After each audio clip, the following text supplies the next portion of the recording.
காலையில 6 மணிக்கு எந்திரிக்கிறதே எனக்குலாம் பெருசு. என்ன போயிட்டு 4:30 மணிக்கெல்லாம் எழுப்பி வா டே 1 ஆஃப் நண்பர்கள் அட்டி சன்ரைஸ் பார்க்க போகலாம் அப்படின்னு சொல்லிட்டு கூட்டு போறானுங்க எங்க வால்பாறையில. சரி ஓகே வா போகலாம் அப்படின்னு சொல்லிட்டு கிளம்பி போயிட்டு இருக்கோம். அப்புறம் வந்து நான் என் ஃப்ரெண்டு கிட்ட கேட்குறேன், இந்த மாதிரி வியூ பாயிண்ட் எப்படி இருக்கும், ரிவ்யூஸ்லாம் பார்த்தியான்னு. 5 ஸ்டார் ரேட்டிங் இருக்குடா அப்படின்னா. சரி எத்தனை ரிவ்யூ இருக்கு அப்படின்னு கேட்டா ஒரு ரிவ்யூ. இதுதான் பிரச்சனை அப்படின்னு பார்த்தா இன்னொருத்த வந்து இங்கே சிறுத்தைலாம் நிறைய வரும் அப்படின்றான். இன்னொருத்த யானை வரத்துக்கு நிறைய சான்ஸ் இருக்கு அப்படின்றான். இதுக்கு நடுவில் பேக்ரவுண்ட்ல பாட்டு வேற. என்ன பாட்டு தெரியுமா?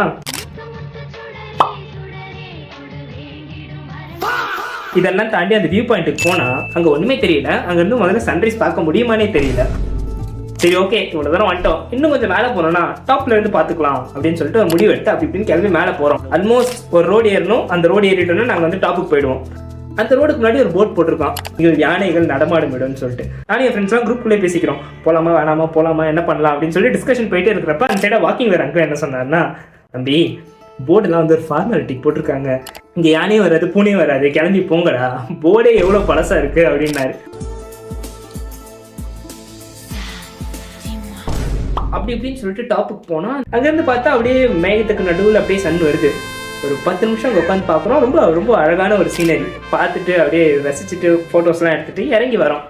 இறங்கி வந்தப்போ நாங்கள் வந்து இது வியூ பாயிண்ட்டா அப்படின்னு சொல்லிட்டு ஒரு வியூ பாயிண்ட் கேட்டோம்ல, அது வந்து வியூ பாயிண்ட்டே கிடையாது. அது வந்து ஒரு பீக்கான ஒரு பாத்திங் ஸ்பாட், ஆல்மோஸ்ட் ஒரு குட்டி வாட்டர் ஃபால் மாதிரி. அதை பார்த்தோன்னே நாங்களாம் மாறி மாறி பார்த்துக்குறோம். பிஃபோர் வி நோ இட் குளிச்சிட்டோம். அப்படியே நாங்கள் என்ஜாய் பண்ணி வாட்டர் ஃப்ளோவில் குளிச்சுக்கிட்டே இருக்கோம். சைடில் இருந்து அந்த சூரியன் அப்படியே கொஞ்சம் கொஞ்சம் கொஞ்சமாக ரைஸ் ஆகுது, மழை பெய்யுது. அப்படியே எங்களுக்கு பேக்ரவுண்ட்ல வந்து பாட்டு ஓடுது. மொழி இல்லை மதம் இல்லை யாரும் ஊரே எல்கிறாய். குளிச்சு முடிச்சுட்டு ரூமுக்கு வந்து கிளம்பி நாங்கள் போன வியூ பாயிண்ட் தான் வந்து தாளனார் வியூ பாயிண்ட். ஃபீலிங்ஸை ஹோல்ட் பண்ணவா இல்லை ஹேர்லைனை ஹோல்ட் பண்ணவா அப்படின்னு தெரியாத அளவுக்கு ஒரு அழகான வியூ பாயிண்ட். காற்று அப்படி அடிச்சது. And with that I conclude the day 1 of நண்பர்கள் அட்டி. In case if you want to go and explore this places, உங்களுக்கு டீடைல்ஸ் வேணும்னா சொல்லுங்கள், ஐ வில் ஷேர் இட்.